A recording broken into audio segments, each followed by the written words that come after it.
How's it going, boys and girls? Data here, and welcome back to the Minnesota Wild franchise mode. Episode 19 here now in part 2 of the 2024-2025 season, year number 5. In the last one, we simulated the first 53 games of the season with our new look bottom 6 kind of team with some veteran presence after some free agency moves. We had great seasons to kick off the first half and a bit from Kaprizov, Boldy, Krug, Rossi, all the usuals, Fiala. Then our depth here, Blake Wheeler, Anze Kopitar, Phil Kessel.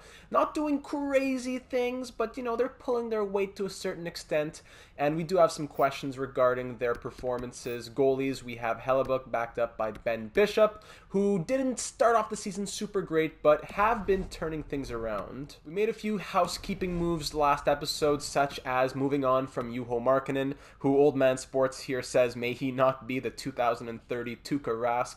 And actually, our next game is up against Boston, so you know what? We'll probably watch that one. But before we get there, we have a lot of other suggestions to run through, mostly about our forward lineup.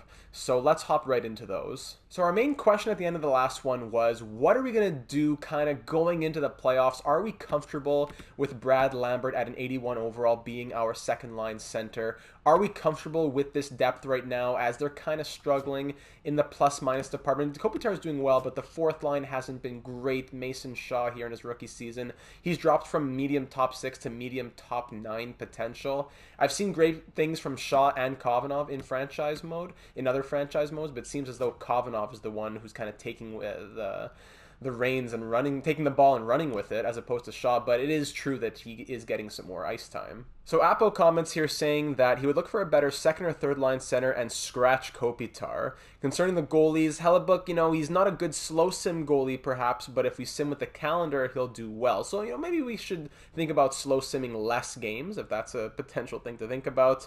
So he's a bit worried about going to the playoffs and putting all the trust in him. I am as well, Apo, but the good thing is we do have Ben Bishop as the backup if needed. He hasn't been he's been all right. He hasn't been anything crazy, but he is coming off a torn hamstring after winning the Vezina last season. He does have 90 poise, so if need be, I don't really have a lot of worries about taking Hellebuck out were it to come to that in a playoff situation. Legend leaves a big comment here, as always. Love those big comments. And he says that concerning depth, he likes the idea of picking up Marcus Johansson. He's an 84 overall. Maybe he would be good as a rental. Maybe even Nick Ritchie, who's a power forward. You can kind of boost his overall. Doesn't show team fit, but we're looking for maybe a 0 or a +1 to provide some depth. And then further down, if we do get Johansson and put Lambert as a third line, then it would be good. Nick Ritchie goes on the third line, Kovanov onto the fourth line, we scratch Kessel. It's not a bad idea, but the biggest problem is that it still leaves a hole at the center position. Marcus Johansson he's able to play center, but I believe he only has 70 faceoffs. So if we were to get a center, it would really have to be a center. I don't want to squeeze someone who's not really a center into a big top 6 role. And Brad Lambert, his faceoffs aren't great at 75, but at least he is growing, and 75 is still better than 70. But the point about depth and getting a power forward still do remain, and that goes into Hoot Hoot Boy's comment here. He actually says, keep Lambert as the second line center. He will grow and become an absolute stud in the future, as he could finish the season at an 85 or 86 moving into next season. With the other guys listed there, we have a dangerous top 6. Right? Once we find the right power forwards to get that +3, +5. If we go for a rental, it would only be someone who's an 84 max, and that might not be super helpful. So that's a good point to make. And the AHL team is doing amazing. Marlowe's looking great. He could be the future head coach in the NHL, so we'll have to see his fit. And then lastly says, maybe try Mika Tarki on the penalty kill. Maybe replacing him, replacing Krug with him could be helpful, as we've been having trouble on the penalty kill. I did take a look at that, and I'd rather have Krug, even though he doesn't help the chemistry. Neither does Tarki, actually. So I'd rather have Krug with the 92, 89, and 90 on the defensive categories, as opposed to Tarki's 87, 86, 85, even though he's listed as a two-way D. So, but I did make a change here in the 3-man PK, because Krug was keeping it at a -2 on this first unit, so Tarki makes it a 0. So thank you for that, Hoot Hoot Boy. And just to note as well, Brad Lambert, it kind of goes against my ethos of player growth to have a player at an 81 listed as a fourth line forward being a second line forward. But what really kind of makes it okay, I guess, in my mind, is that 90 offensive awareness. He may not he may be playing over his head, but he will simulate very well, and his overall will shoot up. As we've been seeing, he's not necessarily doing all-star things, but to be 21 years old in a top 6 role, 30 points in 53 games, he's growing well, and it might hurt a little bit now, but we will see the fruits of our labor very soon. Keeping that same theme now, going to the Discord server, JP Hicks, he says, short and sweet analysis, if you want to make a cup run, you need to find someone who's at least an 85 and fits that second line center spot. Lambert and Kopitar bump down, and then Shaw finishes out the season in the press box, or he could be shipped out. Ideally, this player would be a rental so that Lambert can slot back into the second line next season, or he fits the second and the third, could switch it around. So that's rental talk if we were to re-sign that player. So very interesting point, and I would definitely not be opposed to it if we could find someone to fit the second line center. Just that I don't really think there necessarily is anyone. I do have a few targets, but I'm not sure about a second line center target, as I'll get into a little bit later. Just a couple more comments. Hef, talking about second line center, says JG Pajot should be a guy that we potentially target for the second line center. Expiring deal, mid 80s. Plus, as a Habs fan, I'm sure you're well aware of how good he is in the playoffs. I definitely am. Only other thing I think needs note is that Sergachev hasn't really been knocking out of the park like his trade value and overall say he should. Might be worth dealing him at the draft for a good pick or future picks. That way we can cash in high and we can free up space for the multitude of D prospects that we're dealing with right now that are about to make it into the NHL.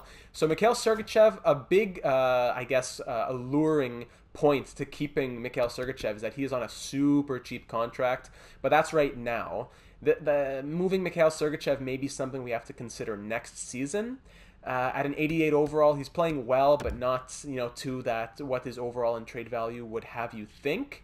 So, I want to give him a nice, full, healthy season here. Last season got cut short as he was playing super well. He's not in the greatest position as he's playing with an 80 overall, 40-year-old Ryan Suter, only with a +1 chemistry. The ideal situation was always going to have him on the original plan was to always have him first pair, but then Torrey Krug came around, won the Norris Trophy, killing it, just left, right, and center. So that's why Sergachev has kind of found himself relegated to the second pair, and we never really intended for that in the first place. So trading him would not be crazy. Just not totally sure if that's what we do yet. Keep that in mind, definitely. Concerning JG Pajot, I think his value is a little bit too high for what he is. Yeah, it's a decent amount of value. 84 overall, 8 goals, 29 assists, -5, has the 87 poise, very good playmaker, but he only fits penalty kill 2, and it is a fair amount of trade value when we don't really have any trade value to give up, or very little, that is. And the last comment here coming from Maurice, fantastic points about coaching if you want to pause and read about this first half of the comment. Wonderful things about how we're in a very awkward place right now, and he can sympathize with us. But in the second part, if we're looking for a quality second liner, maybe look for someone to complement Boldy and Lambert as opposed to replacing Lambert and bumping him down. With the right push, you might be able to grow Lambert to an 85-86 by season's end. Not sure how Greenway fits the third line after a move, but might be something there, seeing as his role has dropped to a third line forward. Just to show you right here that he has indeed dropped to role as a third line forward despite his 85 overall at the moment. Defense looks solid and set. Ellington's already a top 60, which is wonderful. The goaltending, we could move one of the 3 out for third/fourth line depth, a rental, something like that. I think we have enough talent depth to make a push for upgrade wherever we see fit, and we will still have good pieces coming up. Basically, top 2 forward lines and defense lines are set, so a few lower prospects could be used up. Let's push it this year. Make a solid push to send out Parise, Suter, and maybe even Bishop as champs. Another great video. Can't wait for the next one. Thank you very much, Maurice. I believe that was the first comment that Maurice has left, and it was a great one. So concerning the goalies, like we said, if something were to happen to Hellebuck or even to Bishop, I do like having Hunter Jones as the guy that we could turn to after he was our playoff starter last season, as opposed to if we're in a real pinch, we'd have to call up Maxim Morozov, which I wouldn't be as I'd be a bit more hesitant to do. So that's why I think we'll keep 3 goalies for the rest of the season. But it seems as though the consensus and the theme of most of these comments is that forward depth / going to get a good power forward to complement chemistry is the way to go. So I did do some pre-scouting about potential power forwards who fit our chemistry on expiring deals. There were the guys who were on the trade block that we mentioned, like Johansson or even Pajot, but I did find some really nice names that weren't on the block who had insanely low value. So as previously watch listed, there's Kiefer Bellows here. Fits the top 6. We're not totally sure. 84 overall, having a great season. Probably pass. It's a fair amount of trade value for what we have to give up. Same for Nick Ritchie. It's a good amount of value, but only at an 81 overall, and he only fits our 4th line. Probably pass. The real names that I'm thinking about are these 4. Kostin, Ben, Kane, and Sanford. And of those 4, I'd probably rule out Zach Sanford because we don't know that much about his chemistry, and he probably wouldn't be playing first line anyways. So it comes down to Kostin, Ben, and Kane in my mind. Klim, Kostin. He is an 84 overall power forward. He fits the 3rd line and the power play. 4.5-star shooting, 4.5-star puck skills. Very good offensive player. For some reason, he has 45 aggressiveness, but okay. Aside from that, all the other physical stats are quite high. 6'3", he has 23 points in 52 games with a -2 this season. Very interesting. Next up, there's Jamie Benn. 26 points in 48 games, also on an expiring deal. Power forward, fits the 2nd line, power play, and penalty kill. So that's 1 year left at 9.5, costing 1 year at 3.840. And then Evander Kane over on the Nashville Predators, 84 overall, 24 points in 54 games, -9. He's a power forward but a great shooter. 87 offensive awareness, not great discipline. Fits the top 6 forward lines last year at $7 million. So of those 3 names, I went through all of them, weighing the pros and cons, and it came down to I think I'd probably rule Kane out because it's a bit general. Top 6 forwards, is it first, is it second? I don't think I'd have him on the first line. Plus the discipline really, it scares me for the playoffs. I hate all the penalties that we take, and 80 poise as well. I think pass on Evander Kane. In my mind, it comes down to Jamie Benn, who, a bit higher on the discipline, 85 poise, and then Kostin, lower poise, but great puck skills and shooting, and he fits the 3rd line, which allows us to play him as a depth guy and not rely on him as a big boy, as we would with Ben, who's declining at an 83 overall. So were we to make a move for Klim Kostin as a 3rd liner, I believe we would move Greenway up to the 1st line, we'd move Wheeler to the 2nd line, and then Fiala could play 3rd line, Kovanov goes center, Kopitar goes right here, Shaw comes out of the lineup, and in theory, sniper, playmaker, power forward, depending, it's not a great line fit for Fiala, so I'm bare minimum +3, possibly a +5, and that is +3, 3, 3, all the way through the top 9. That is what I'm thinking. We could put Jamie Benn here in theory and get a +3, or even a +5. No, it's going to be +3 because of Boldy. But that would be +3, 3, 1. So to maximize the top 9 and go 3, 3, 3, my thinking brings me to the conclusion that it has to be Klim Kostin who we go after. Low trade value, not a crazy contract, possibly re-signability factor potential in him. A bit more of a guarantee when it comes to the chemistry. So I'm going to go ahead and make a trade with the St. Louis Blues. We do have one prospect who I was open to trading that I mentioned last episode. Donahue, I think was his name. I want to go to rookie skaters here. Donahue. There he is. Tim Donahue. Timothy Donahue, low elite potential, 66 overall at the age of 21, a 4th round pick in 2023, a sniper, only 2.5-star shooting, overall boosted because of good discipline and like durability. So I don't think he'll ever be anything, and I would love to just trade straight up Donahue to the Blues for Kostin. They're on a losing team, and I think this makes sense for them to get a prospect, even though he is not on their block. So without further ado, what do you say, St. Louis? You aren't where you need to be, nor are we particularly interested, but the value is definitely there. This would take only like a 6th round pick. What do they say to a 6th round pick? They would do a 6th. So you know what? Let me try a 7th even. Can we go a 7th round pick next season from which team do we choose? Let's go Carolina's a bit better, I think. So let's go 7th from Carolina. And they straight up, no, are you serious? A 7th round pick? We'll be cheering in the streets. I am happy to accept this proposal on behalf of the St. Louis Blues, and we consider it a done deal. Thank you very much, St. Louis. Let's get Kostin in the lineup and see what we're looking like. So just as we suspected, +3 for the third line with Klim, Kostin in the lineup. Welcome to Minnesota, Bello. We are very happy to have you. Kovnov now slots into third line center role, very capable with 81 faceoffs, and Kopitar will slot down to the fourth line, where it's a real veterans line. We got 40-year-old Parise, 37-year-old Kopitar, and 37-year-old Kessel. Mason Shaw does seem to be the odd man out with only 4 goals, 7 assists, -6. And granted, only 8 minutes of ice time per night, but I think he's the odd man out over Phil Kessel, who, although he's not doing anything crazy either, he is a good player on the power play. He has 6 power play points out of 18 that he has in total, so I'd rather keep him there.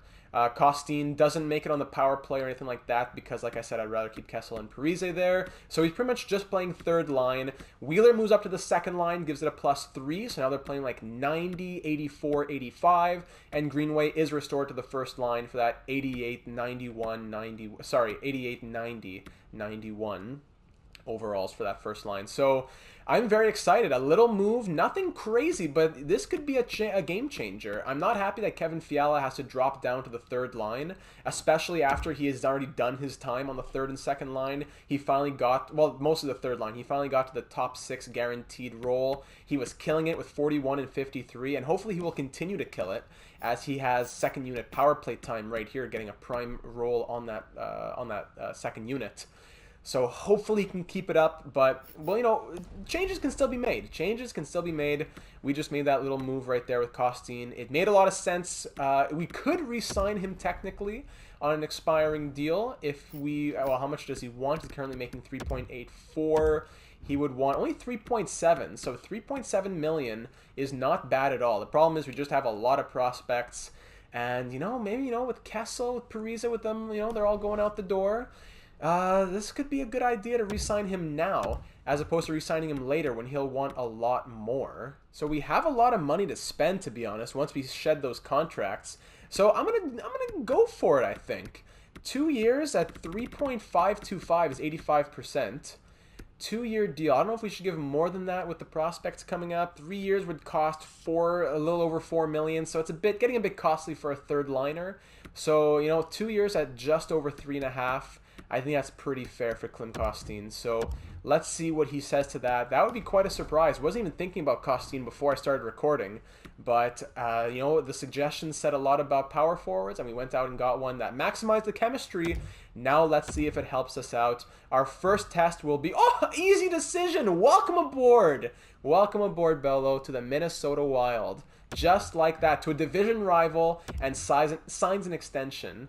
Whew, that's going to sting the Blues fans, but 32-19-2 is our record. The Bruins are 25-25-4. Their goaltending tandem are 2 of our old goaltenders in Elvis Merzlikins and Juho Markkanen.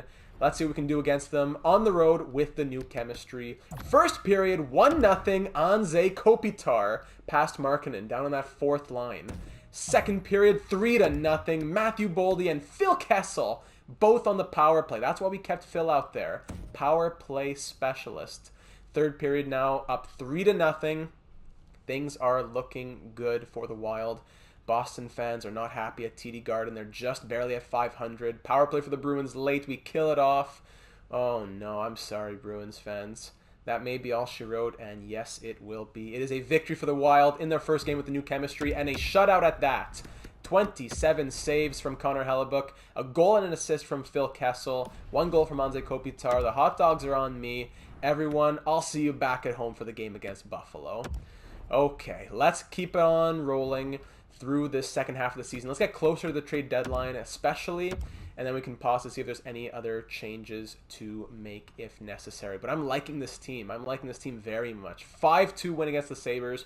3-2 loss against the Ottawa Senators, 5-4 shootout loss against the Hurricanes. Quick change here in Iowa, as Will Bitton actually is back in Iowa now since we had to send someone down to keep Shaw up with the NHL team. And there we go. Hunky-dory, everyone's happy. 5-4 shootout loss there, like we said. Against, I forgot to, I forgot to pause, actually. I wanted to go see the game against the Blues. Now it's too late. And Torrey Krug goes and gets a mild concussion, which will keep him out for a little bit. Former St. Louis Blue player as well. as now I'll have to edit those lines, and that means that Cody Ceci actually draws into the lineup. Good old Cody Ceci. We picked him up off waivers, and he has been a monster with Iowa. He had 4 points in 9 games when we picked him up. Last season had 45 and 76 with a plus 53 playing with Mika Tarki on the first unit. So, hey, he'll get some time with Mika Tarki again. Sergachev will go first pair. Pesci, actually, Tarki will go second pair. And Ceci will come in on the third pair. So that definitely hurts the chemistry a little bit.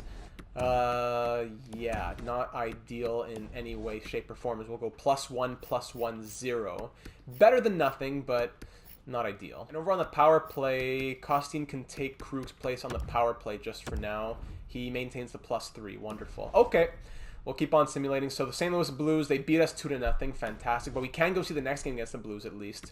6-5 win against the Buffalo Sabres. And you know what? Krug should be back, right? He's fully healed. Hey, I forgot. It was only February 20th. Hey, all is well in the world. Cody Ceci, how did it go? 1 game, +1. Get back in the press box. Collect the paycheck.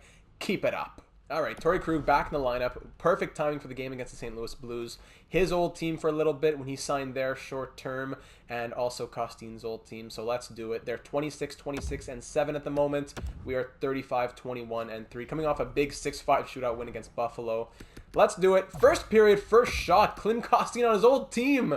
Wow, Kostin is out for blood, and he's right there in the crease, scoring on the first shot of the game. Josh Norris scores in the power play soon after, and we're tied at 1. Headed into the second period now, 2-2, as Matthew Boldy scores in the power play, and then Ryan Nugent-Hopkins for St. Louis. Shots 27-15 in our favor, but a 2-2 game headed into the final period now. Matthew Boldy, what a season. I don't think we're talking about that enough. What an absolutely, monstrous season. And Torrey Krug, welcome back. 3-2 puts us up. Will that be enough for the winner? But Matthew Boldy, just have to say, I can't wait to see this end of season totals. Is that goal from Krug enough to end it? And it is. Wow, the GWG against the team that signed him on that big contract after being with the Bruins. He just puts the dagger through their hearts. 3-2 the final. Hellebuyck makes 26 saves. Krug the game winner, and Matthew Boldy third star. We had a lot of shots, so that goalie definitely stood tall. And now we can definitely go up closer to the trade deadline with the season dwindling down. Things are looking good. I like that trade thus far. Anaheim Ducks at Anaheim. We lose 3-2 in the shootout. So since the Kostin trade, we're 4-2-2. Definitely a respectable record coming up here against the Kings. I don't think we really have any trades to make, so... a 3-2 win. Beautiful. As we'll keep the current trade block and all that good stuff. We'll enter the deadline, but I do not think that we'll be making any moves. It has to really be a good one if we're going to make a move, because that would force me to fix up all the lines. Alex Ovechkin on the blocks for the Blues, but just guys with a ton of value. Bobrovsky's out here on the block, 2 years left at 10 mil.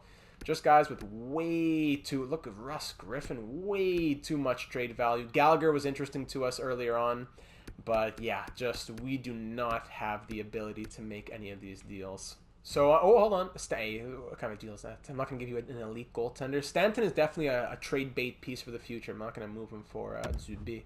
Anyways, I'm just going to let this kind of go. If there's any interesting deal, I'm going to show it to you. And if not, we'll just run through this. So no deals really coming our way. Some deals going on in the rest of NHL. Pettersson and Ekholm for Allmark. We're still on. Okay, whatever.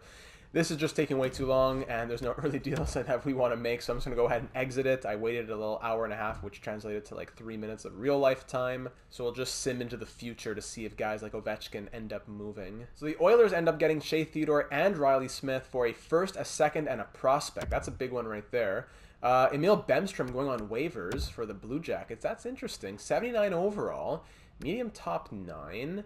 More of a right winger with 61 faceoffs. A sniper. Good. These are good numbers. I like Emil Bemstrom. You know what? Emil Bemstrom, get over to Iowa. You have a job to do for the Iowa Wilds, who don't have a good enough record yet. They're only 42, 8, and 7. I want Iowa to go and make AHL records. But anyways, let's check out the rest of the NHL and see. Whoa, look in the top right corner. Buffalo beat San Jose 10-5. Goodness gracious. So some picks moving around, a lot of prospects, people that don't exist in the real world. Sam Bennett and Zemgus Girgensons for a third, Armia, and a fourth. Chris Kreider, Vince Dunn moving around, Kempe, Foodie, Johansson, Bukestad in a fourth for, looks like a prospect, a third, and some other pieces. Ryan Nugent-Hopkins going to the Winnipeg Jets for a first and a third. Chris Tierney, Michael Ferland for a second, then that Pedersen deal. Winnipeg gets Robin Lehner and a third for Roslovic, Howerluck, and two other pieces. So Winnipeg going heavy today in the trade deadline, that's for sure. I don't see, no, Ovechkin did not move. So the Jets got Robin Lehner, and they also got Ryan Nugent-Hopkins, Marcus Johansson, and Nick Bukestad. So that is a huge push coming from the Winnipeg Jets. The rest of the NHL has been put on notice. So the Jets currently are in a wild card spot, 34-27-1 is their record. We're ahead of them by a little bit in the Central Division. Speaking of the Central Division, we have a big division rivalry here against the Chicago Blackhawks, who are 41-15-7. They're ahead of us in the division race, and they're just behind the Avalanche. So let's try and slow them down and boost ourselves up. Let's go for that. Matthew Boldy, 45 goals on the season. Let's just add to him, buddy. First period, 1-1. Kirby Dach and Jordan Greenway on that first line. Second period, 2-1 as Alex DeBrincat puts the Hawks up as they're outshooting us 20-16 heading into the third. Only up by one, though. Power play for the Hawks early, and Kirby Dach gets his second of the night, and now we're down by 2. Who's gonna... I hate Patrick Kane. Who's in nets there? Binnington. That's good goaltending for the Hawks. Yeah, I see why they're doing so well this season. That's a bit scary of a foreshadowing of things to come if we were to see them in the playoffs, as Binnington stands tall and we lose 4-1 the final. Big night from DeBrincat, Kane, and Dach there, and understandably the 3 stars of the game.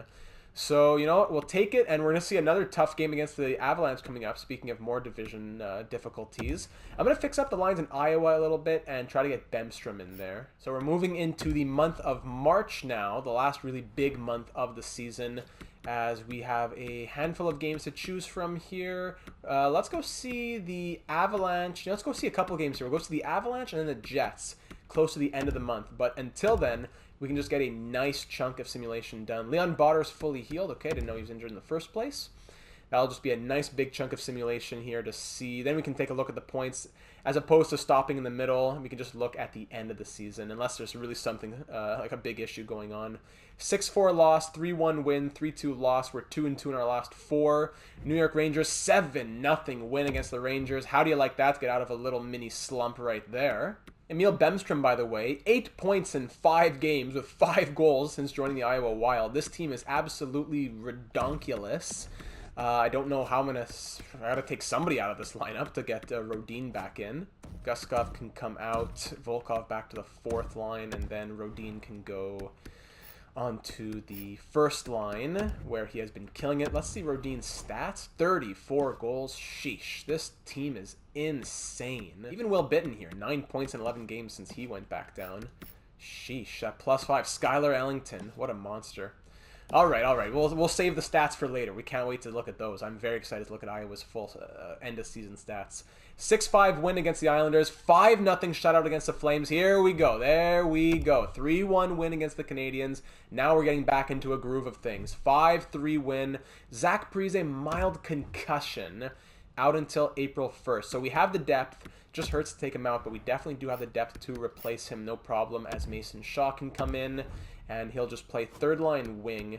Third-line wing. And on the power play, Kostin can replace Parise. Perfect. We'll keep on simming. Arizona Coyotes, we beat them as we rightfully should, 5-2. Vegas, we beat them 2-1. Then a 5-2 win against the Ducks. So that is a 1, 2, 3, 4, 5, 6, 7, 8 game winning streak that we are on heading into this game against the Avalanche, who are 52-21-2. This is going to be a really difficult matchup, as they are at the top of the Central Division. They've already clinched a playoff spot, as I believe we have as well.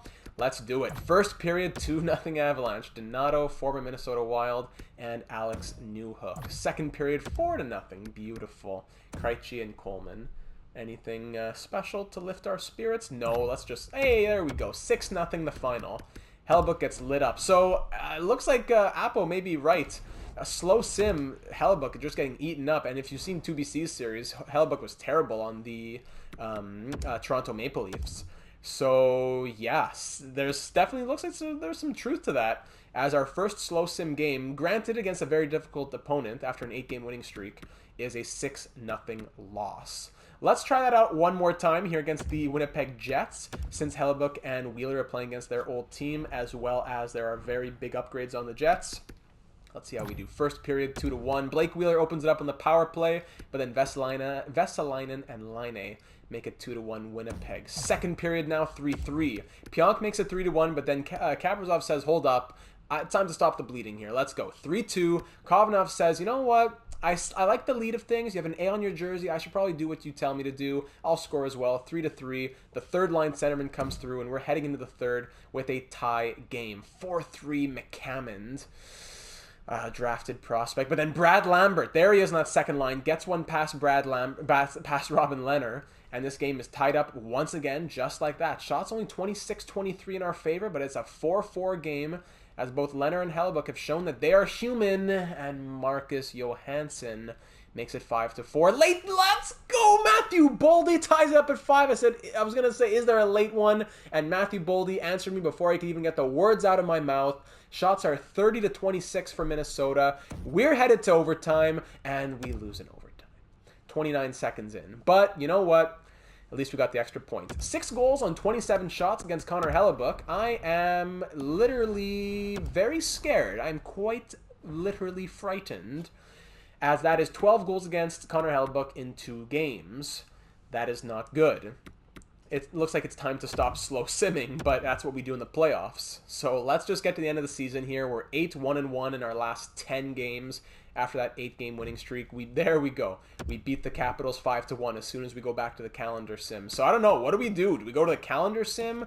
Why is Hellebuyck so bad in the slow sim? Why?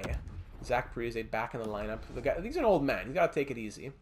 Boston Bruins lose in the shootout 5-4. Predators, we want to make sure they have a terrible record. Yes, 8-2 win against them. We lose against the Hawks 4-1. St. Louis Blues, we lose 3-2 in the shootout. The Predators fire their head coach, Jeffrey Skilly, as we are now 48-26-7. Can we hit 49 wins against the 36-40-5 LA Kings? Come on, Hellebuyck, you can do it. First period, 2-0. Boldy short-handed, and then Brett Pesce passed Cal Peterson. Good friend Cal Peterson. Second period remains 2-0. Head into the third, shots tied at 18, and we're up by 2. But that is the worst lead to have in hockey. If you know your stuff, if you've played hockey, you've been there. But hey, okay, I was going to say, if you want to hang on, that's okay too, but it looks like that's not enough. We cannot hang on, as Kupari makes it 2-1. I need someone to put this game away. Who can give me that 2-goal lead late? And then it's Jordan Greenway. Jordan Greenway, the power forward king himself, and Ryan Suter, in what will likely be his final regular season goal of his career, adds the empty netter. 4-1 win, the final against the LA Kings. 27 saves from Hellebuyck. Somehow now he shows up. Pesce with a goal, Kupari.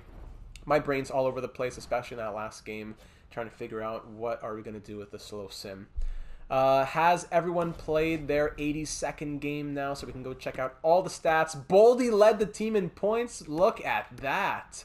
Yeah, everyone is done, so we can go and check out the stats. Let's look first at the team standings. So as we've been saying, a very, very, very, very difficult Central Division, as 49 wins and 105 points gets us third place. As let's see in the entire NHL, how many of the top teams are all from the Central. So Avalanche #1, they just beat out the Lightning with their ROWs to win the President's Trophy. Then the Hawks in third, and then we're down in sixth. So yeah, top team in the East, top team in the West with 117 points apiece. But I think it was a stronger Western Conference than Eastern Conference. Let me see here. No, actually, the Coyotes, 86 points, make it into the playoffs. Meanwhile, in 12th of the NHL, sorry, 14th of the NHL, the Panthers with 41 wins do not make the playoffs. Hate to see it. Whoa, even Vegas? What? Going 39, 38, and 5. I don't think I've ever seen a team in 21st make the playoffs. That's crazy. Yeah, definitely a stronger Eastern Conference then. What am I saying? Predators at the bottom? Okay, not at the absolute bottom, but we will get the 4th best odds at the first overall selection with that Predators first round pick that came in the Boldy deal. So, sorry, the Lambert deal, the Brad Lambert deal. So very happy to see that. I guess bottom 3 wasn't going to happen, so thank goodness we beat them when we did and they didn't go 5th or 6th, and the Predators finish 4th from the bottom. Lovely. So concerning our own play here with the Minnesota Wild, 3.43 goals per game, 3rd best in the NHL. 2.71 goals against per game. One of the better teams, definitely up here. Not in the 2.3 range like the Avalanche, but very nice at the 2.71. Looking at power play numbers now, 23% on the power play, put us 1, 2, 3, 4, 5th best in the NHL. And penalty kill at 84.3. 1, 2, 3, 4, 5, 6, 7, 8, 9. Tied for 8th, 9th, something like that. Top 10 of penalty kill for sure. So we used to be around the 80 mark, and we turned things around and hit 84%. So very nice to see the special teams came through for the final push of the regular season. And look at the scoring race here on the team. It is a tie for number 1, as both Matthew Boldy and Kirill Kaprizov finish with 83 points. Kaprizov getting 49 goals and Boldy getting 55 goals. How about that? New record in goals and points and penalty minutes and shots taken for Matthew Boldy. Kaprizov, 83 points from him. Not a career high in points or goals, but a second highest for both of those categories respectively, and second highest for assists as well. Beautiful, beautiful stuff from Kirill Kaprizov. Torrey Krug, 66 points in 81 games. Is that enough for the Norris Trophy? Perhaps. That is a new career high for him, and he did it in one less game than he did last time. Great to see from Torrey Krug. Marco Rossi was an assist machine this season, scoring only 6 goals. He scored over 20 last season, as he scored only 6 goals and got 58 assists. New career record of assists, not of points, but definitely assists. What a season for him. Blake Wheeler, the old man, still had it. The second line chemistry worked very well, as he scored 63 points in 82 games. Beautiful. Greenway, 57. Kevin Fiala definitely slowed down, as he scored 56. Didn't end up beating his career high of 59, but he did get a second highest in his career. 56, very nice from Fiala. Brad Lambert, 51 points as the second line center. Very beautiful sophomore season. Let's see, Klim Kostin on the third line scored 14 points and a +7 in 29 games. We're looking for crazy things. So a point every second game as a third liner, wonderful. Beautiful stuff from Kostin. Very happy to see him thriving on the third line. Kovanov, 35, Kopitar, 33, Kessel, 32, Sergachev, 32, and a -1, playing in all 82 games. Zach Parise, 26 points for the old man in 63 games. Brett Pesce, 17 and a +24. Beautiful. So it looks like it was worth signing him. Ryan Suter, 17 points and a +1. Now at a 79 overall, 40 years of age. Definitely slowing down, but still a good season nonetheless. Where's Leon Botter out here? There he is. Tarky, 16 and a +19. Botter, 13 and a +13. So not a lot of points from the defense this season, aside from Krug, but the plus-minuses definitely came through. Shaw, 12 points in 58 games. CC that one game. Goaltending, let's check it out. Connor Hellebuyck went 43, 22, and 6 with 7 shutouts, 908 save percentage, and a 2.57 goals against. Ben Bishop, not great. 6, 7, and 1, a 900 save percentage, 2.85 goals against average. Not terrible, but, you know, a bit questionable, especially with the slow sim questions. It's kind of scary. Let's look at Iowa here. My God, Damien Giroux, a 5th-round pick in 2018, 25 years of age, 76 overall, and he goes out and gets 65 assists. The season's not even over yet in Iowa, but just to say, 92 points in 73 games for him. Rodin, 38 goals and 63 points in 62 games. Hollowell doing amazing, 58 points from him. Comtois, Tracy, count all these free agency pickups. Skylar Ellington, who was a free agent, undrafted prospect, +51 with 32 points. Just crazy numbers. Bemstrom, 11 points in 15 games. Goaltending, Morozov went 38, 8, and 3 with 3 shutouts, 906 and a 2.21, but wow. Jesper Wallstedt, sheesh. 17, 2, and 5 with 2 shutouts, 923 save percentage, 1.57 goals against average. That's crazy. He's making his case to say, no, don't trade me, I'm valuable. And that is very tempting stuff. It's going to be tough to move Wallstedt if we end up having to move another goaltender. 55, 10, and 8. the current record down in Iowa with a few games to go. In the entire NHL, the Winnipeg Jets were killing it this season as Mark Scheifele got 103 points, Laine on his wing got 102. Funny that Laine and Dubois on their respective teams before that big trade both finished tied for first and then second in NHL scoring. McKinnon 94, Draisaitl 93, Nicholas Enqvist, probably the best generated prospect we've seen so far in this franchise mode with 91. Alex Galchenyuk, what? 86 overall with top 6 potential. I hate that. So unrealistic. Why does NHL love him so much? I lowered his potential from medium elite to, or even low elite to low top 6, and he still finds a way to become an 86 overall and become a monster. So you know what? Good for you. More points than Connor McDavid. Good for you, Galchenyuk. Love it. Great job. Boldy and Kaprizov both up there with their 83. All these guys up here. No really big surprises aside from Galchenyuk. Ovechkin at the age of 39 still getting it done with 38 goals. Tim Stützle, there's a 72-point season from him, up to an 89 overall now. Eat your heart out, all the Senators fans out there. Whoa! Dennis Malgin? 71 points for Dennis Malgin, making $2.6 million? Let me guess, he's playing second line center, I guess. 85 overall, 71-point season for him. Must be nice. Jeff Skinner, the healthy scratch. There he is. All right, looking at all defensemen in the NHL. Cale Makar with 69 points. That would most likely edge out Torrey Krug for the James Norris. Plus 35 to boot. So, hey, shout out to Damon Severson. Plus 38 and 56 points. So I don't think Krug's going to get the James Norris this year, but I would definitely give him a nomination. And then all goalies in the NHL. Jussi Saros with 84 overall. Jussi Saros. Wow, he's just been killing it on the Avalanche. 46 wins, 9 shutouts, 2.12 goals against average. Yeah, that's an easy Vezina season for Saros right there. Vasilevsky looked good. Binnington, Hellebuck, but sheesh. My goodness, Jussi Saros. Elvis went 29, 30, and 3. Askarov, now the starter with the Predators, didn't have a great season. Rookie skaters for the Calder. Looks like it's going to go to Anton Lundell, perhaps, or Desmond Griffith on the Jets. Anton Lundell, 23 years of age, finally broke the NHL, or Bryson Waugh, however you want to pronounce that. Kovanov was up there, though. 35 points for him. It puts him in the conversation of one of the better rookies of the season. Don't think it gets him the nomination, but hey, just to say. And for anyone who's interested, let's look at some of our old friends here. We've been keeping tabs on them. Burroughs was in the Flames trade for Monahan back at the beginning. Medium elite prospect. He never really panned out. So just to say, sorry, I think it was a Lindholm deal. But just to say, we've been keeping notes on him. Not really looking like anything. Matt Dumba on the Ducks. 9 goals, 28 assists, -6 for him. 2 more years on that contract.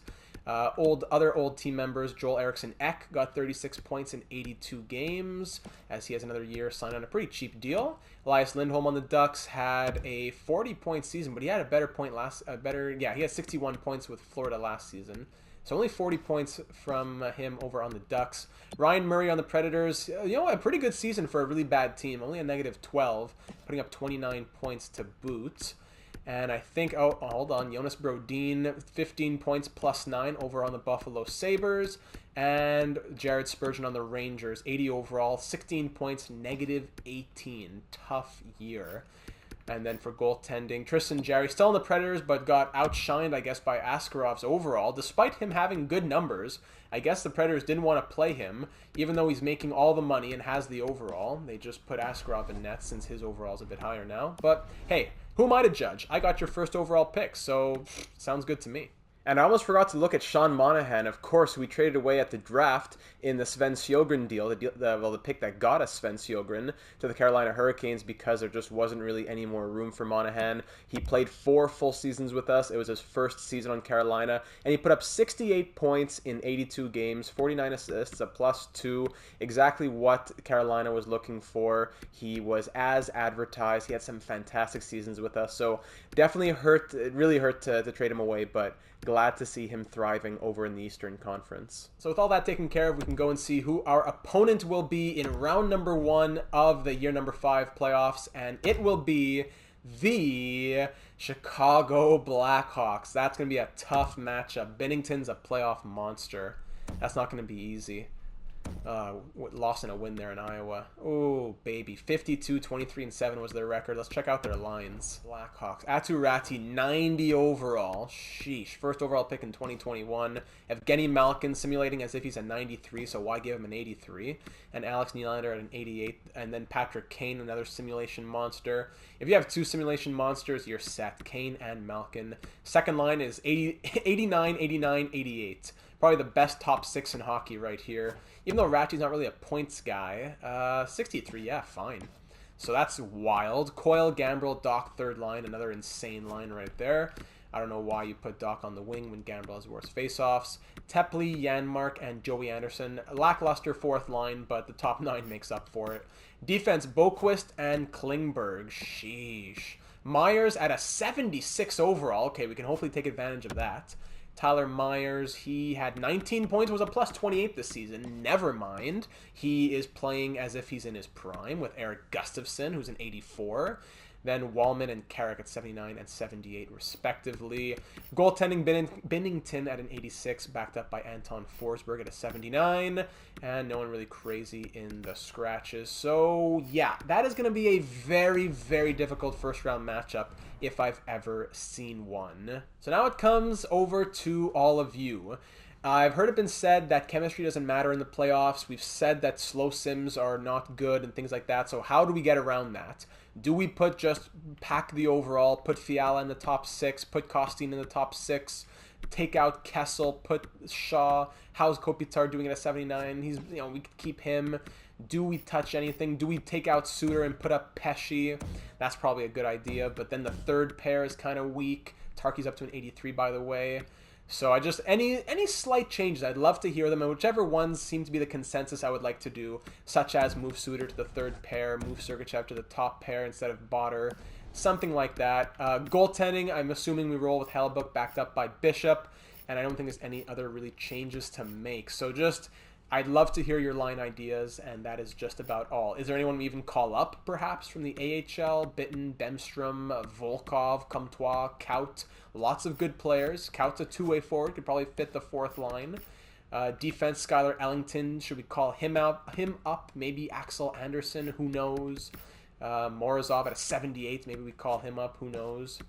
And, yeah, I would just love to hear your thoughts. And again, I know we usually do this at the end of the season, like after the playoffs, but if anyone's interested in more player growth, just to say Pillman, Sjogren, Stanton, Ellington, Morozov, Montgomery, there has been great growth from these guys. Domingue, Lefebvre, they've been growing very consistently and nicely. Their overall's growing, as opposed to Dimitrios Correa, actually, who hasn't budged from that 70. Well, he moved from 77 to 78, but hasn't really budged more than that, because Evnikov also still at a 73. So just to say that. But without further ado, my friends, that is just about it. I won't really touch on the draft class too much, as that is something we'll really look at after the playoffs, but there are some very nice prospects. The scouting is going well, and I will continue to send out the scouts accordingly to get as much uncovered as possible. But that is it. If you have any thoughts, I would love to hear them in the comments section or over in the Discord server, link in the description for that. And hey, if you're not already subscribed, we would love to have you here. We've been building a really great community here on the YouTube channel, over on the Discord server, on the Twitch channel as well. So all the links for all those things are down in the description. And this channel would be just that much better with your suggestions added in as we are building this team together. So year number 5 playoffs are just around the corner. We won the Stanley Cup back in year number 1, but we've had some tough heartbreaks and game 7s and tough matchups in years 2, 3, and 4. Year number 5, one last dance for Suter and Parise especially, most likely as well for Kopitar, Wheeler, and Bishop too. If not before they retire, it's just probably their last chance at a cup. So let's give it to them, and I can't do it without your help. So I look forward to hearing all of your thoughts, and I will see you in the next one.